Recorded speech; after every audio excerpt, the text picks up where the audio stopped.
Lyon, il y a plusieurs témoignages. Le premier de l'intermédiaire Ziad Takieddine qui assure avoir transporté dans une mallette 5 millions d'euros de Tripoli à Paris, argent qu'il aurait remis à Claude Guéant, qui était directeur de cabinet de Nicolas Sarkozy. Et là c'est moins clair, mais sans doute aussi à Nicolas Sarkozy. Un deuxième témoignage, cette fois-ci c'est le directeur... Je vous coupe, que vaut le témoignage de Takieddine, qui a une personnalité, je vais dire, sulfureuse. Comme vous dites, et c'est d'ailleurs le cas des autres témoignages que je vais évoquer maintenant. Moins que l'on puisse dire. Ce sont des témoignages... Mais qu'est-ce que ça vaut ? Eh ben, excusez, n'étant pas le juge, en tout cas, c'est vrai que c'est des choses, le minimum qu'on peut dire, c'est que ça mérite d'être vérifié. Voilà. Mais j'imagine que c'est ce qu'ont fait les juges. C'est ce qu'on fait. Donc, il y a un deuxième témoignage. Cette fois-ci, c'est l'ancien, il s'appelle Abdallah Senoussi, c'est l'ancien directeur du renseignement militaire libyen, qui lui aussi assure qu'il y a eu des versements d'argent de Kadhafi à Nicolas Sarkozy. Il y en a eu un troisième cette fois-ci, c'est dans ses carnets personnels. C'est un ancien ministre qui s'appelle le Choukri Ghanem. Il est mort ministre de Kadhafi. Il est mort dans des conditions troubles et dans ses carnets personnels, il évoque lui aussi ses versements. Enfin, plus récemment, un ancien financier de Kadhafi, lui aussi, qui a été lui aussi blessé par balle dans des circonstances là encore assez bizarres. Donc, a dit que effectivement, il avait entendu parler, il était au courant de ces versements. Alors jusqu'à présent, l'enquête avait concerné directement d'une part un homme d'affaires, lui aussi assez sulfureux, qui s'appelle Alexandre Djouri et qui est actuellement en prison incarcéré à Londres. Sa maison à Genève a été perquisitionnée et ils ont trouvé, semble-t-il, pas mal de documents, pas mal de choses. Le deuxième qui pour l'instant était concerné, c'est Claude Guéant, qui est mis en examen. Mais on en était là. Mis en examen dans cette affaire. Qui est mise en examen dans une série d'affaires, dont celle-là.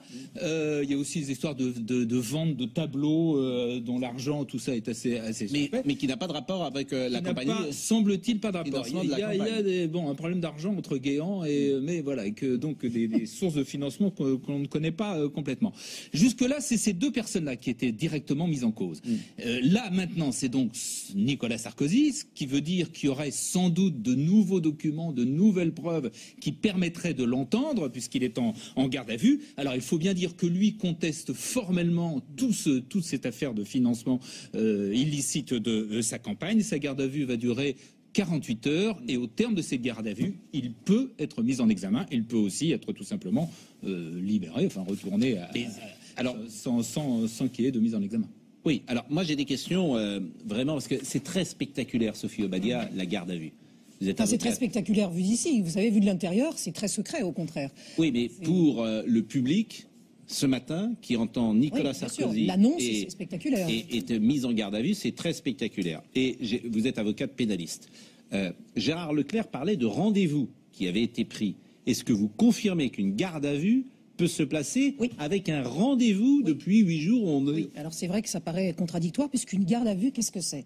C'est mettre à l'écart une personne, pour la garder à vue, il faut prendre vraiment le mot au pied de la lettre, l'écarter de la société, l'écarter de son milieu habituel, pour lui poser des questions à partir d'un dossier où on a réuni des éléments à charge. Voilà, des éléments concordants à charge.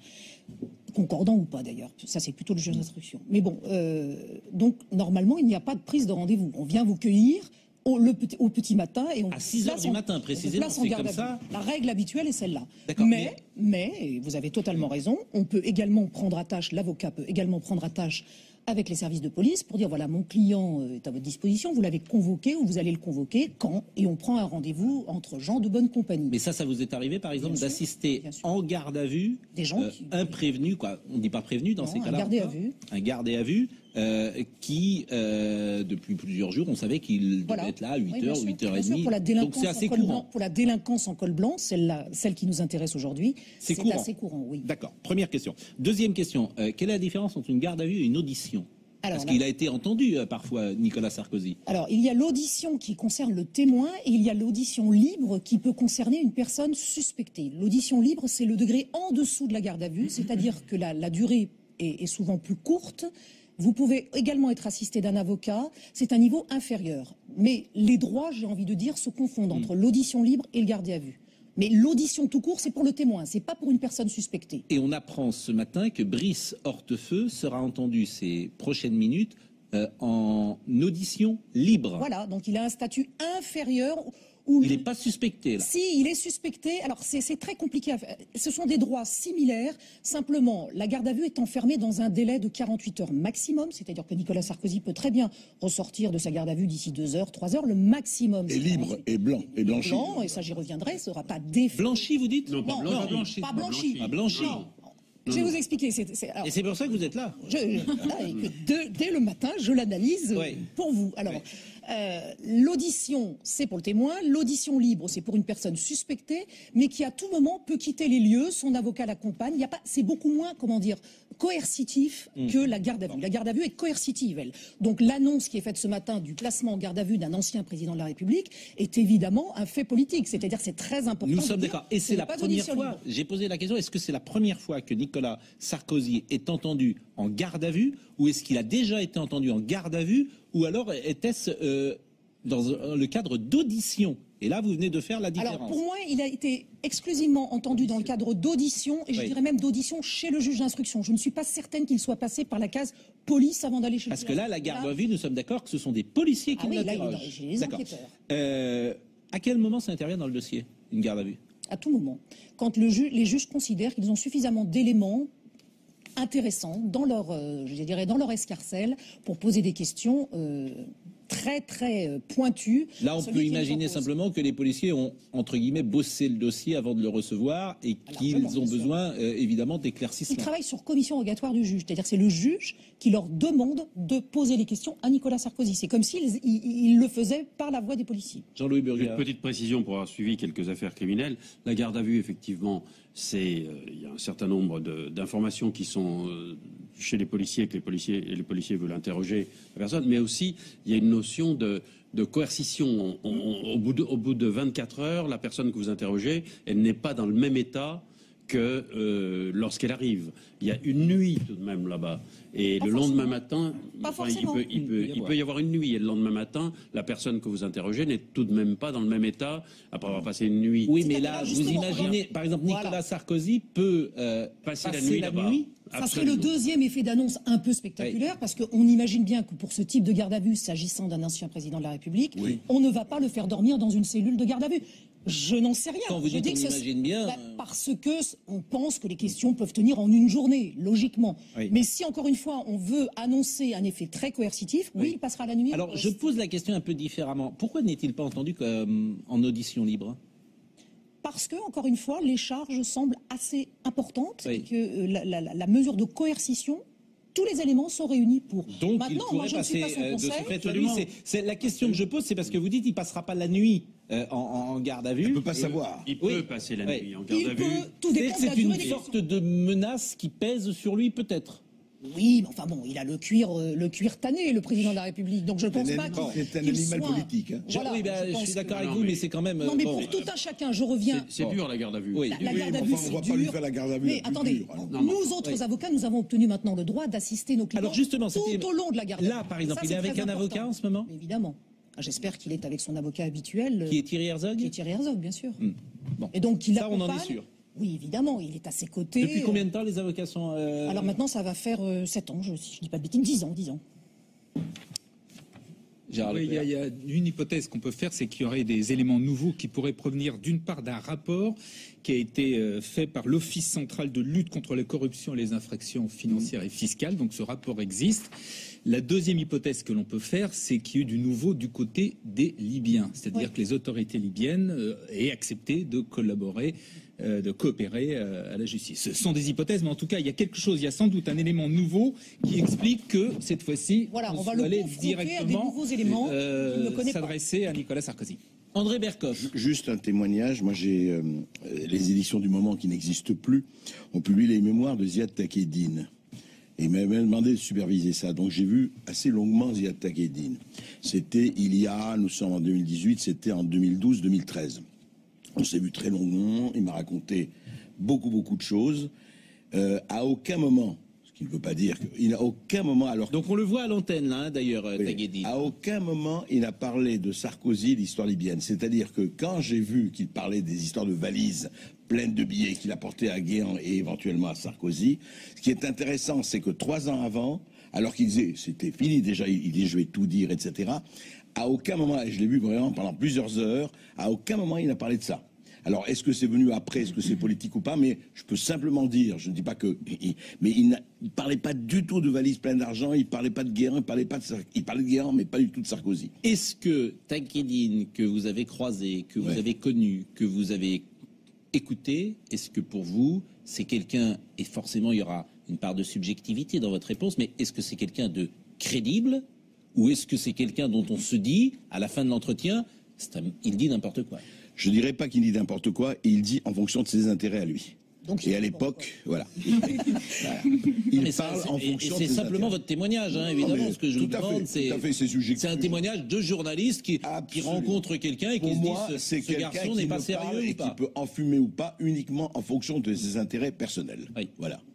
Jean-Louis Burgat. Ce qu'il faut dire aussi, c'est que ça fait longtemps que, curieusement, la Libye est un très mauvais compagnon de Sarkozy. Souvenez-vous, dès le début de son mandat, il y a eu l'histoire de ces infirmières bulgares, qui a déjà été une histoire assez compliquée, où sa première épouse est allée chercher ses infirmières, où on n'a jamais su exactement quelle avait été la négociation avec Kadhafi. Et puis ensuite, Sarkozy a reçu Kadhafi à l'Élysée. Oui. Kadhafi dans un état étonnant, curieux, enfin, on s'est demandé s'il n'était pas probablement drogué, etc. Ouais. Ensuite, Alors, il y a eu l'attaque. La Libye est un compagnon de malheur pour Kadhafi. Memona Interman est avec nous. Sarkozy. Oui. Kadhafi. Non, juste pour répondre à Jean-Luc Burgat, parce que juste Saziat Tagueddine en a parlé, et très sincèrement, d'après lui, mais moi ça me paraît assez plausible, la réception fastueuse que Sarkozy a fait à Kadhafi aussi, et il a reçu, c'est en fonction de cette libération des infirmières bulgares. Oui, je crois oui, pas oui. qu'il y avait de l'argent à la clé, là. Je crois que c'est plutôt ça. mais... Memona Interman est avec nous. Je rappelle que vous êtes membre du Conseil supérieur de l'audiovisuel. Vous êtes venu ce matin pour parler de la francophonie. Il se trouve, alors je ne sais pas si je dois vous rappeler ces événements qui sont sans doute douloureux pour vous, mais que vous avez un rapport particulier avec Kadhafi, puisqu'il y a eu un incident majeur. Je ne vais pas mêler le CSA à cela, Oui. mais vous voyez, j'ai un peu le cœur qui tremble. Oui. Et c'est sincère. Il faut expliquer C'était- peut-être à ceux qui nous écoutent, qui ne connaissent peut-être pas. Oh, vous savez, quand je vais dans les salons du livre, les gens viennent souvent me voir pour me parler de Oui. Kadhafi. J'ai écrit un livre qui s'appelle Quand nous étions innocents, avec mon co-auteur et mari, Lutz Oui. Konche. Allez voir ce que j'ai écrit, chapitre 13, que les éditions Lattès ont bien vérifié juridiquement. Mais dès 1984, j'étais en situation de danger, puisqu'en effet, en reportage, il s'est passé ce que j'ai raconté après, Oui. à la caserne à Zizia. Et puis un jour, Fogiel, avant que je parte pour l'Irak en 2003, m'avait posé la question. Il était minuit, personne n'avait réagi. Et en 2007, lorsque je revenais de Russie, des élections, lorsque Kadhafi a été reçu à Paris, moi je ne croyais pas, je ne voulais absolument pas croire. Et Canal m'avait invité dans l'édition spéciale avec Samuel Etienne et j'ai raconté. J'ai raconté parce que je ne pouvais pas admettre que Kadhafi, dont on savait les crimes qu'il avait commis, pas seulement à mon égard. Pour que les choses soient claires, Kadhafi a... J'ai fait un reportage en février Une 1984, tentative de au moment viol de la sur- guerre entre le Tchad, où se trouvaient les troupes françaises, et la Libye, et j'étais envoyé par France 3, c'était FR3 à l'époque, et au moment de la conférence de presse, un journaliste il faut quand même 2 minutes, un journaliste du magazine Nouvelle Afrique est venu me voir en me disant « Le colonel veut te voir ». J'étais ravi, je voulais avoir l'interview, bien sûr, 1984. Et puis je suis monté dans une première voiture, une deuxième voiture, et je me suis retrouvé nez à nez avec lui. Il a regardé partout, il était déjà drogué visiblement. Et de fil en aiguille, il a voulu changer de pièce. Il y avait une interprète femme, Leïla, habillée tout en blanc. Et puis au moment où on a ouvert la pièce, on a échangé, il y avait une chambre à coucher que je verrai jusqu'à ma mort. Mon père était musulman, je suis créole, je suis de la Réunion, et je me suis souvenu, il devait y avoir un état second à ce moment-là. Il m'a attrapé, jeté sur le lit, descendu la fermeture éclair de sa combinaison. J'aurais aimé le voir sur son lit de mort, il avait une grosse cicatrice là. Et je lui ai dit, I can't, I am ill. Il m'a dit, how many days? Mon père était musulman, je sais qu'une femme qui a ses règles peut échapper au danger. Il s'est levé, il y avait une glace là. Je me souviens, il y avait un flacon de Kouros, ce parfum de Yves Saint Laurent. Il y avait un samovar. Il y avait le lit, il y avait un lit sur une broderie anglaise. Et je me suis levée, j'ai regardé dans la glace, j'étais blême. Il m'a attrapé par les épaules. Et je me suis dégagée, j'ai ouvert la porte et Leïla est assise sur les toilettes. Je me suis lavée. J'ai demandé à partir, j'étais toute seule dans cette caserne à Zizia. Et je lui ai dit, si je raconte à mes collègues, et il m'a regardé, et je vous donne la parole d'honneur, il m'a dit, I kill you, I send somebody to kill you. Simplement, il y avait Julien et Elodie, mes enfants qui avaient 5 ans et 3 ans. Il fallait se taire. Et Christian Mallard, qui m'a accompagné à Paris avec un journaliste de l'AFP, Maillard, je ne sais plus quel était son prénom. Et c'est le consulat de France, il n'y avait pas d'ambassadeur, le consulat de France, qui le matin m'a mis dans un avion avec Mallard et Maillard, et qui m'ont escorté à Paris via Zurich. Et c'est le Quai d'Orsay, qui à l'époque avait été appelé par mon mari, Monsieur Dufourc, qui était secrétaire général du Quai d'Orsay, du temps de Chesson. Et ils m'ont sauvé comme ça, parce que lorsque je suis reparti en Libye, en 2011, les insurgés qui nous avaient hébergés avec Salah Agrabi, qui s'en souvient certainement, m'avaient dit « Vous avez bien fait de ne pas revenir dans ce pays parce qu'ils vous auraient assassiné ». Pendant des années, je me suis tue, mais lorsque j'ai vu Kadhafi à Paris, drapeau français, marseillaise, je me suis posé la question. Et sur le plateau de Palamar, j'avais quelques contestataires qui « Ah oui, mais enfin, j'aimerais bien les voir ». Il y avait notamment un élu qui s'appelait M. Ponatowski. Moi, j'aimerais comprendre ce qui s'est passé. Et lorsque, le 20 octobre 2011, je suis rentrée chez moi, après le journal, ma fille Elodie a ouvert la porte en disant « Maman, champagne ». Mais ça, je ne l'oublierai jamais. Moi, en tant que Française, je voudrais savoir ce qui s'est passé. Je n'ai aucune inimitié à l'égard de l'ancien président de la République, c'est lui qui m'a mariée. Rien. Mais je veux savoir ce qui s'est passé dans mon pays. Je précise, je ne parle pas au nom du CSA, je vais garder la tête froide. Je vais faire en sorte que les images que la télévision va diffuser lorsque M. Sarkozy sortira de sa garde à vue soient des images dignes, qu'on ne s'attaque pas à lui tant qu'il n'est pas prouvé que la campagne a été financée par la Libye. Le président de la République, que je respecte, est considéré comme innocent. Mais moi-même, j'ai été auditionnée dans une autre affaire, au 101 Fontano, il y a quelque temps par le commissaire Hézard. Je sais que ce ne doit pas être un moment facile pour lui ce matin. Vous avez échangé avec Nicolas Sarkozy? Non, mais je sais qu'après la venue de Kadhafi, j'ai eu le grade au-dessus de l'Ordre national du mérite. Vous voyez, je ne porte ni la Légion d'honneur, ni... je respecte. Mais je ne porterai pas les décorations tant que je ne saurai pas. Et pourquoi vous n'avez pas tenté d'échanger avec lui ou d'avoir une conversation sur J'ai revu Nicolas Sarkozy après son élection, mais ce n'était pas après 2007. Et moi, cette histoire-là me reste vraiment... en tête. Vous savez, toutes ces histoires de MeToo, etc. À l'époque, on a dû se taire. Et puis, en 2007, lorsque Canal m'avait interviewé en premier, dans ma propre rédaction, on a fait comme si on n'entendait rien. C'est Paul Amar qui m'a interviewé sur son plateau et qui faisait l'émission de médias. Mais pas France Inter, pas la radio et la télé publique. Il fallait éviter d'offusquer le pouvoir en place. Omerta. Hein? Donc de ce point de vue-là, J'attends. Vous attendez? J'attends que la justice me dise vraiment si mon pays a fauté. Parce que là, ce serait une ignominie. Je parle en tant que Française, en tant que grand porteur. Je ne suis que journaliste. Je suis momentanément membre du Conseil supérieur de l'audiovisuel. Je vais faire une distinction très claire entre mon travail, puisque je dois travailler sur les questions de déontologie en particulier. Je vais faire en sorte que les télés soient correctes, que nous restions la tête froide. Le sujet est beaucoup trop grave pour qu'on dise c'est bien fait pour lui, c'est la politique, c'est... Non. Faisons les choses très clean, comme on dit, parce que c'est la journée de la langue française. Dans l'ordre. Les choses très claires. Je suis ravie de vous entendre, madame. Il faut essayer de comprendre, comme vous avez expliqué d'une façon très didactique, très pédagogique, où nous en sommes. Mais si la France arrive à avoir assez de maturité pour comprendre comment une campagne électorale a été financée, et si la Libye est intervenue dans notre processus démocratique, alors nous aurons fait un très grand pas. Vous avez raison. Bon, je vous remercie évidemment de ce témoignage. Il a fallu du temps pour expliquer, mais c'est connu cette affaire. Je vous remercie de ce témoignage. France Télé ne m'a jamais apporté de secours de cette période-là, en dehors de Paul Amar, à titre personnel. On va poursuivre évidemment et c'est toujours difficile d'enchaîner derrière la forme. C'est incroyable le hasard des calendriers, que je sois chez vous ce matin. Oui. Je voulais parler de la langue française, parce que c'est le français qui a été ma bouée de sauvetage, comme à beaucoup de gens qui ont appris le français à l'école en tant que gens de la Réunion. On n'a pas pu le faire. Mais si vous m'avez aidé à expliquer pourquoi aujourd'hui ce sujet est un sujet crucial, alors tant mieux. Bah, je pense que, comme nous, Parce que vous l'avez fait. chacun aura été, vous aura écouté, aura été touché par la force et la vivacité en même temps de votre témoignage, puisque les faits datent de 84. Oui, mais et on comprend mieux, d'ailleurs, à travers votre témoignage, combien le traumatisme existe toujours et tout le temps. Et c'est ça que je peux retenir aussi de votre... J'étais devant cette caserne à Zizia en août 2011 avec Salah Agrabi, avec Pierre Guény pour France 3, au moment où la chute du régime se faisait. Mais à ce moment-là, je n'ai plus du tout pensé à 1984, j'avais fait une barrière. C'est après que j'en ai pensé le soir, toute seule.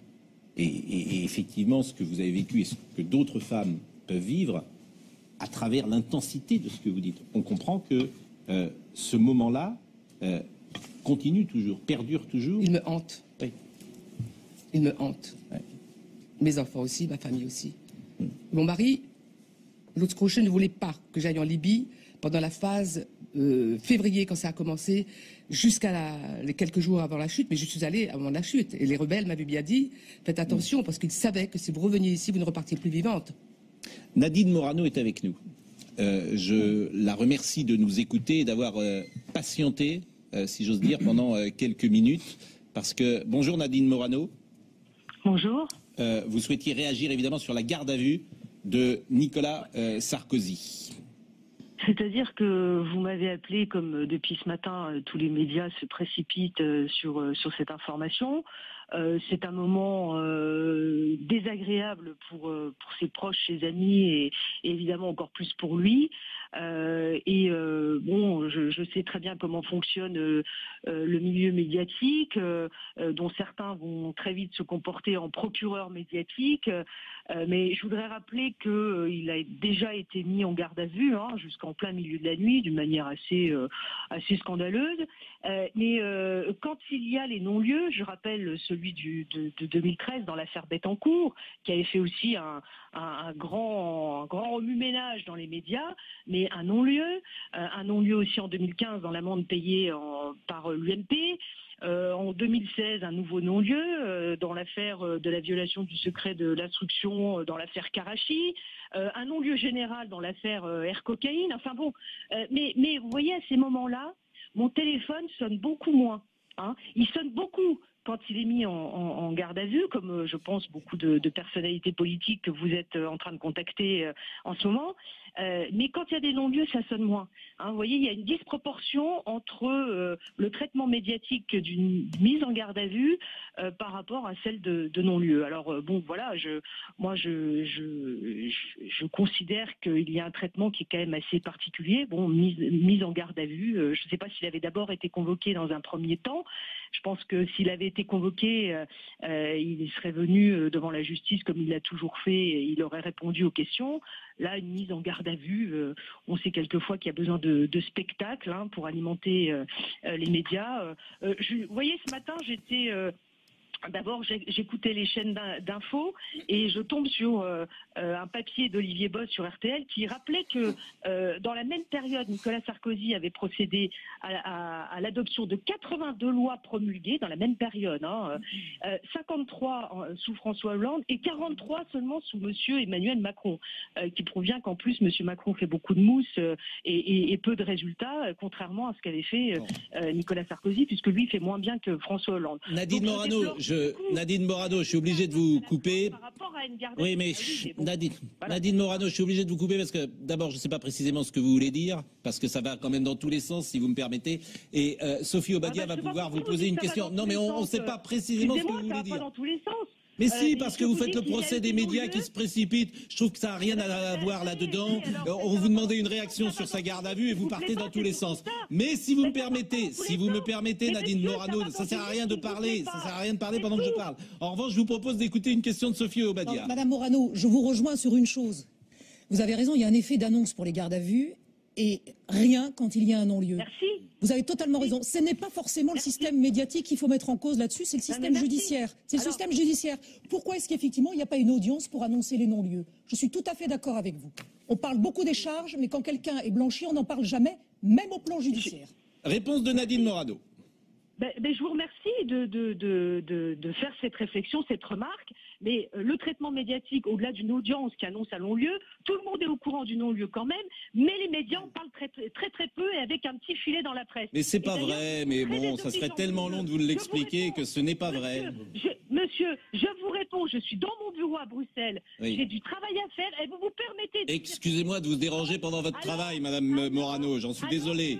Alors que je vous dis que c'est une logique factuelle, que lorsqu'il y a une mise en garde à vue, tous les médias nous sautent dessus, et même si ça vous dérange, mais que quand il y a des non-lieux, vous n'appelez quasi pas. Alors ça, si c'est pour vous aller dans tous les sens, je regrette de ne pas aller dans le sens que vous voulez, mais en tous les cas, c'est le mien. Et je pense qu'il est compris par tous ceux qui nous écoutent. Par ailleurs, quand je dis... Vous n'êtes pas obligé de crier en même temps, hein, tout va bien. Je le répète, sur RTL, il y avait une chronique du journaliste Olivier Bost, qui rappelait que Nicolas Sarkozy, dans le même laps de temps où il a été président que M. Macron, lui a promulgué 82 lois et Macron 43. Que ça vous plaise ou pas. Et ça, c'est au moins une ligne directrice. D'accord? Si vous ne l'avez pas compris, bien je vous le redis. Et je vous souhaite une bonne journée. Merci Madame Morano. Je vois que vous êtes en pleine forme. Elle a raccroché. Bon, du coup, elle a raccroché. Bon, non mais... Je fais juste une petite parenthèse. On demande une réaction. C'est un tunnel de 3 minutes où les médias sont la cible de Madame Morano. C'est pas le sujet. C'est tout ce que je me suis permis. Elle est pro-sarkozyste. Monsieur Bertrand. Elle défend son ami. Moi, je trouve que c'est très bien. Elle défend son ami. Elle défend son ami. Et au-delà de ça, elle dit quelque chose d'assez juste. Oui, tout. C'est pas faux. Charlotte Dornelas. C'est vrai aussi que non seulement il n'y a pas d'audience effectivement avec l'institution judiciaire et en cause sur ce sujet-là, mais médiatiquement il est vrai. Et là, il faut quand même le reconnaître. On ne donne pas la place à un non-lieu qu'on donne effectivement là à une mise en examen. Après, il y a quand même quelque chose qu'il faut rappeler. C'est pas tout à fait vrai, si, c'est Charlotte. C'est pas tout à fait Bien sûr que si, des non-lieux parfois, lorsque quelqu'un est, on l'a vu sur certaines affaires, notamment judiciaires très importantes ces dernières années. Je pense à Monsieur Dils qui avait pu faire beaucoup d'émissions, qui a expliqué le fonctionnement de la justice. L'affaire Outreau, pardonnez-moi, qui est un scandale judiciaire. Il y a eu énormément. On n'en a pas tiré les leçons, c'est ça qui est dommage. Non, mais ça, c'est autre chose. C'est autre chose. Mais je pense qu'il y a beaucoup de gens qui ont témoigné après l'affaire Outreau. Donc c'est pour ça que je trouve que c'est pas tout à fait vrai. Ça demande d'être avec le monde politique, c'est peut-être plus vrai, mais juste une chose sur Nadine Morano qui s'indigne en l'occurrence d'un traitement particulier. On parle de Nicolas Sarkozy, ancien président de la République. Évidemment que le traitement est particulier. Là, pour le coup, c'est inaudible comme argument. Clément Viktorovitch. Deux remarques sur ce que vient de dire Nadine Morano. Déjà, je rejoins parfaitement Charlotte sur le fait que pour la garde à vue d'un ancien président de la République, il est tout de même normal qu'on en parle. Il y avait dans son argumentation quelque chose qui était implicite, c'est qu'elle a énuméré le nombre de non-lieux dont a bénéficié Nicolas Sarkozy, avec l'idée derrière qu'en fait ce serait un acharnement judiciaire et qu'il y aurait la suite logique de cette affaire serait un nouveau non-lieu. Bon, c'est pas parce que les affaires précédentes ont bénéficié d'un non-lieu que ce sera le cas pour celle-ci, donc il faut traiter chaque affaire différemment. Et puis enfin, sur sa dernière remarque dont on ne sait pas bien ce qu'elle a à faire avec le sujet en discussion, qui est de dire que Nicolas Sarkozy a promulgué beaucoup plus de lois dans la même période qu'Emmanuel Macron. Simplement deux remarques. Un, en matière législative, la qualité prime quand même sur la quantité. La qualité des lois vaut mieux que le nombre de lois. Et deux, Nicolas Sarkozy a quand même passé une partie de son quinquennat à défaire une partie des lois qu'il avait lui-même faites. L'exemple le plus emblématique étant le bouclier fiscal. Je suis pas sûr. Vous faites comme Nadine Morano, vous voyez. Non, mais je suis pas sûr. Je me suis permis de lui dire. Quand j'ai dit ça part dans tous les sens, effectivement, je me suis permis simplement un commentaire parce que ça devenait un peu incompréhensible, me semblait-il. Mais j'ai une question que je ne vais pas poser à Sophie Obadia, qui est une question, pour le coup, incongrue. Est-ce que le président de la République, l'ancien président de la République, peut être ce soir, ou à la fin de sa garde à vue, peut être alors incarcéré? L'expression, c'est déférer.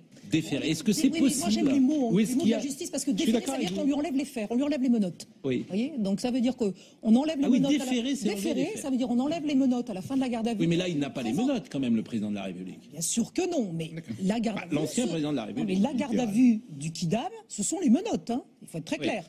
Donc là, c'est un traitement de faveur. On va me dire que je dis quelque chose de grave. Effectivement, on ne lui a pas placé les menottes parce que ce serait, pour le coup, extrêmement attentatoire à son image. Il n'y a aucune raison. Mais souvent, il n'y a aucune raison en garde à vue de placer les menottes de suspect. Néanmoins, on défère, c'est-à-dire qu'on enlève les menottes symboliquement et on le présente à un juge d'instruction qui le mettrait en examen après un débat contradictoire avec un débat que son avocat mène face au juge. La chose aussi que je ne vous ai pas dite, c'est que pendant cette garde à vue, l'avocat qui le soutient, qui est à ses côtés, n'a pas accès au dossier. Autrement dit, les éléments dont vous parlez depuis tout à l'heure, ni le gardé à vue, ni son avocat ne les connaissent, ne les examinent en même temps. Donc l'avocat est présent, mais il n'a pas accès au dossier. Eh bien non. C'est la difficulté et c'est la faiblesse de notre rôle en garde à vue pour lequel tous les jours nous plaidons que nous devons avoir accès au dossier. Car comment défendre quelqu'un si on ne connaît pas les éléments à charge? Et quelle est la justification juridique de ça? C'est l'enquête, le secret de l'enquête, c'est-à-dire qu'il y a un temps d'avance, un coup d'avance pour les enquêteurs, puisque eux ont les cartes en main et que la défense ne les a pas. Mais justement, il n'y a pas d'égalité des armes. Dans d'autres justices, par exemple, en Angleterre, en Amérique. Alors, les choses sont très différentes dans les systèmes anglo-saxons, puisque ce sont des systèmes accusatoires et non pas inquisitoires. Nous sommes sur l'inquisition. C'est-à-dire, monsieur, nous avons des charges contre vous, nous ne vous les montrons pas, mais nous les connaissons. Votre avocat non plus ne les connaît pas. Qu'avez-vous à dire? C'est l'inquisition. Et à ce stade, mais pas pour Nicolas Sarkozy, ce que l'on cherche pendant la garde à vue, c'est la reine des preuves, l'aveu. C'est-à-dire que face à tant d'incohérences ou d'incompréhension et de méconnaissance de son dossier, vous parliez de Patrick Dils, eh bien, qu'il avoue même ce qu'il n'a pas fait. Mais là, on n'en est pas là. André Berkoff. Oui, juste un mot par rapport à effectivement, Pascal, quand vous prenez les exemples d'Outreau et de Patrick Dils, effectivement. Mais c'est vrai qu'en politique, il faut bien dire que là on revient, c'est que quand quelqu'un est en non-lieu ou quand il a innocenté, c'est vrai que politiquement, c'est beaucoup plus inégalitaire, je pense. Je pense à une chose, moi, qui me frappe en ce moment. Je ne sais pas, peut-être il est toujours, on verra ce qui se passe. L'histoire Fillon. Rappelez-vous l'histoire Fillon, comment ça s'est passé, le parquet national financier. Il y a eu le bombardement pendant 3 mois. Depuis qu'il y a eu l'élection présidentielle, rien. Aucun acte de procédure, paraît-il. Rien. Aucun acte de procédure, rien. Alors, il y en aura peut-être. C'est vrai dans mais c'est quand même extraordinaire. D'affaires. Fillon, ça a été le blitzkrieg pendant 3 mois, mais alors vraiment, tous les jours, du matin au soir, du soir au matin. Et puis d'un coup, rien. Mais le temps judiciaire est un temps choisi par les juges. Ah ben là, il était bien choisi pour Fillon.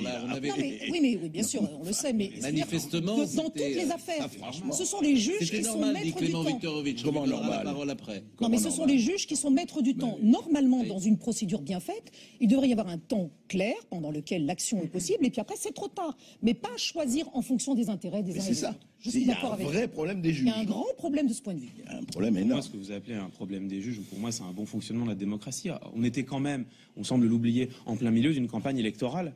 Moi, ça ne me semblait pas anodin de vouloir que le choix des électeurs, le choix du président de la République soit un choix informé. Et donc, ça ne me semblait ni anodin, ni innocent et ni anormal que les juges se bougent vite à ce moment-là, avec le parquet national financier, qui était une institution judiciaire. Et après qu'il n'y ait rien pendant 6 mois, ce n'est pas grave. Mais ce qui était important, c'est que, d'ailleurs, les juges ont bougé vite, certes, mais il n'y a pas eu tant d'actes de procédure que ça. Il y a eu beaucoup de révélations, dans la presse surtout. André Berkoff, vous semblez dire que les juges ont pris des actes de procédure tous les 2 jours. Il y a eu une mise en examen. Mais les révélations ont surtout été des révélations dans la presse. Ça ne vous dérange pas que le parquet national financier attaque. Attendez, 2 heures après un article du Canard enchaînant, je sais bien, mais je veux dire, on voit pour d'autres choses, Anne Hidalgo et compagnie, les emplois fictifs. Écoutez, en politique, il y a 2 poids et 2 mesures, 10 poids et 10 mesures. Alors ne parlez pas de démocratie, parlons de choix des juges. Non, ça n'a rien à voir avec la peut-être démocratie. pas le débat de ce matin, mais que sur des éléments fondés et des documents qui étaient révélés. C'est normal. Le débat de ce matin, c'est tout de même de savoir si, d'une façon ou d'une autre, la justice s'acharne sur Nicolas Sarkozy. C'est le débat de ce matin, tout de même. Oui. Moi, j'ai pas l'impression. C'est pas que ça. Par exemple, il y a une question qui est intéressante qui est posée parce que #HD Pro, vous pouvez évidemment donner votre avis ou vos questions. Il y a Pierre Guilou qui dit: la question est de savoir si Nicolas Sarkozy est en garde à vue pour indice grave et concordant ou pour nécessité de l'enquête. Est-ce que c'est une bonne question qu'il pose? Oui et non. Alors, indice grave et concordant, c'est au stade de la mise en examen. C'est l'objet du débat chez le juge d'instruction. Donc, nécessité de l'enquête, oui, on peut toujours parler de nécessité de l'enquête. C'est-à-dire, c'est ce que je vous ai dit, les éléments à charge ont été réunis. Il y en a beaucoup. Vous avez parlé tout à l'heure, Gérard Leclerc, des éléments qui ont été réunis, des témoignages. Maintenant, il est temps de les confronter à celui qui est mis en cause. Et la question est, y a-t-il du nouveau ou pas? Oui, il faut les regarder maintenant, la Libye. Parce que ça fait longtemps qu'on en parle, ça. Quoi, et quelles sont les forces en présence? Anonyme en HD dit: cette affaire est une ânerie, recycler 50 millions est impossible. D'abord, c'est pas 50 millions, c'est 5 millions d'euros, c'est bien ça, Il y a Gérard Leclerc? différentes sommes qui circulent. Il y a 5 millions, c'est ce que dit Takedine. Il dit, moi, dans ma petite mallette, j'ai apporté en liquide 5 millions d'euros. Mais c'est impossible à Claude recycler. Léon, ça porte sur 500 000 euros. Oui. Et il y a ce chiffre qui tourne, mais je ne sais pas d'où il vient, alors cette fois-ci, l'ensemble du financement de la campagne qui serait suspecté porterait sur 50 millions d'euros. Mais j'avoue que je ne connais pas la source. Bon, mais vous qui connaissez un peu les campagnes électorales, cet argent liquide, il est utilisable, possible? Ça s'est beaucoup fait, les campagnes avec de l'argent qui circulait. Tout le monde l'a dit, il y a des témoignages, etc. Et Alors 2007. en principe, il y a eu toute une série de lois qui sont passées depuis, progressivement. Ça a commencé au début des années 90 et s'est allé jusqu'à assez récemment, pour chaque fois limiter et mieux contrôler les dépenses des campagnes électorales. Alors est-ce qu'il y a encore eu en 2007 de l'argent qui est passé à travers les mailles du filet? C'est pas impossible, c'est justement à mon avis ce que veulent... Charlotte Dornelas, question politique cette fois-ci. Nicolas Sarkozy était assez présent ces derniers temps et on imaginait même pourquoi pas un retour en politique. Et il se trouve que ce matin, il est mis en garde à vue. Est-ce que vous voyez un rapport de cause à effet ou est-ce que certains pourront le voir? Certains le verront sans doute, ça. On laisse aux commentateurs avisés pour le voir. Après, là, j'ai pas l'impression d'un acharnement. C'est quand même une histoire qu'on suit, qui est au long cours. Il y a effectivement la garde à vue va être justifiée. C'est la procédure de garde à vue qui va frapper l'opinion. Ça aurait pu être audition libre. C'est une garde à vue. Ce qui a très bien expliqué Sophie Obadia, il y a quelque chose de coercitif là-dedans qui frappe l'opinion publique, en tout cas la frappera. Qui est probablement nécessité aussi par le déroulement, on va dire, de cette enquête. J'ai pas l'impression, là pour le coup, d'un acharnement, c'est en dehors d'un calendrier, et j'ai l'impression surtout que le retour de Nicolas Sarkozy, il était beaucoup dans les commentaires, pas tellement concret en fait, il y a eu, dans le monde politique. Il y a eu un moment où Nicolas Sarkozy était véritablement en première ligne, c'était quand il était candidat, tout simplement, parce qu'on l'oublie, il était candidat à la primaire pour être président de la République, et c'est pas à ce moment-là que l'affaire est sortie. À ce moment-là, on n'a pas parlé de cette affaire, n'a pas connu de développement. Et puis il y a autre chose, c'est que les hommes politiques, ils ont toujours aussi un discours politique, ils sont toujours sur la scène politique. Nicolas Sarkozy, comme d'autres, en fait, ils ont eu des responsabilités, ils parlent, ils ont une parole publique. S'il y a des enquêtes à faire et s'il y a des réponses à trouver à des questions, il faut bien qu'elles se posent à un moment donné. Donc on peut pas non plus évincer totalement du débat public ces questions judiciaires. Gérard Leclerc, il a été interrogé, Nicolas Sarkozy, sur la campagne et par des journalistes, pour le coup, parce qu'on se souvient de la question de David Pujadas. C'est lors de ce débat pour la primaire qu'il est interrogé, et il faudrait retrouver d'ailleurs peut-être l'extrait qui repassera ces prochaines heures sur les chaînes. Il me semble que c'est sur ce sujet. C'est là où je veux pas dire de bêtises. Je sais plus si c'est précisément sur la campagne. Je crois que oui. Quelle honte. Comment sur le service public peut-on me poser cette question? Est-ce que c'est sur ce sujet? C'est là où j'ai un doute. Je pense que c'est plutôt sur Bettencourt. Juste un mot pour rappeler. Sur Bettencourt, je pense. André Bertrand. Rappelons quelques petits faits, peut-être, au-delà du commentaire. Il ne faut pas oublier quand même qu'on avait un système extrêmement rodé, notamment dans la France-Afrique. Il ne faut pas oublier le Gabon. Il ne faut pas oublier ces dizaines d'années de recyclage de sommes qui arrivaient, facturation, surfacturation, et qui nourrissaient tous les partis politiques, tous en tout cas. Les mainstream, ceux qui ont, pardon pour la francophonie, ceux qui ont pignon sur rue, que ce soit à gauche ou à droite. Ça a été un système quand même extraordinaire. Il s'est arrêté depuis quelque temps, mais pendant 20 ans, 30 ans, 40 ans, ça a été quand même un système extraordinaire, là, pour le coup, de blanchiment, avec l'Afrique, avec Elf, etc. Deuxièmement, moi, je suis très frappé, on parle de la justice, on dit la justice intervient ou pas. Il y a l'histoire, quand même, juste, Urvoas, Solaire. Quand Jean-Jacques Urvoas, ministre de la Justice, avertit Thierry Solaire qu'il y a une poursuite contre lui. Vous avez vu des suites? Oui, il paraît que c'est classé sans suite. Il paraît que ça vient d'être classé sans suite, pour vous donner des informations. C'est parfait. C'est parfait. C'est très intéressant. C'est-à-dire que moi, ce qui me fait rigoler dans toute cette histoire, c'est quand même cette justice à 3, 4, 5 vitesses. Et on dit, c'est le droit qui prévaut, etc. Mais je veux dire, l'histoire Urvoas-Solaire, elle est fabuleuse. Mais ça a été dit, redit, etc. Vous avez vu une suite? Vous avez vu une poursuite? Pas un mot. la réponse, effectivement, quand je disais tout à l'heure que Nicolas Sarkozy avait été interrogé, c'était précisément sur le financement libyen. C'était le 17 novembre 2016. Et la réponse de Nicolas Sarkozy, ce sera intéressant d'ailleurs de la retrouver, hein, peut-être je le lis pour Marine Lançon, qui est en régie avec nous. C'est là qu'il montre, d'ailleurs, avec une forme comment dire, d'indignation, puisque c'est précisément le mot qu'il dit. Il dit « Quelle indignité !» Quelle indignité, et nous sommes sur le service public. Donc ça, c'est une phrase qu'on pourrait ressortir, qui montre sa position, en tout cas, sur ce dont on l'accusait à l'époque.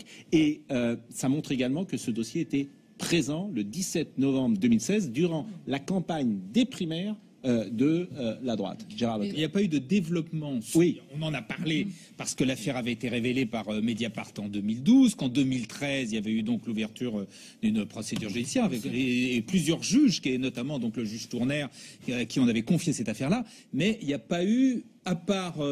il y a peut-être eu, je ne sais pas si dans les témoignages, ils datent plutôt de 2012-2013. Je ne suis pas sûr qu'il y en ait eu. Mais enfin, en tout cas, l'affaire existait, bien évidemment qu'on en parlait. En novembre 2016, il y a le témoignage de Ziad Taguieddine. Voilà, c'est ça. Voilà, c'est pour ça peut-être que la question est posée. Et vraiment, je pense qu'on va la retrouver, cette... vous vouliez dire quelque chose? Oui, je voulais revenir sur l'idée qu'il y aurait une justice à plusieurs niveaux et que c'est terrible cet acharnement sur Nicolas Sarkozy. Non, je n'ai pas parlé de ça. Je n'ai pas parlé d'acharnement. Non, mais justice à plusieurs niveaux, oui. C'est André Berkoff qui parle d'une justice à plusieurs niveaux. Oui, c'est un fait.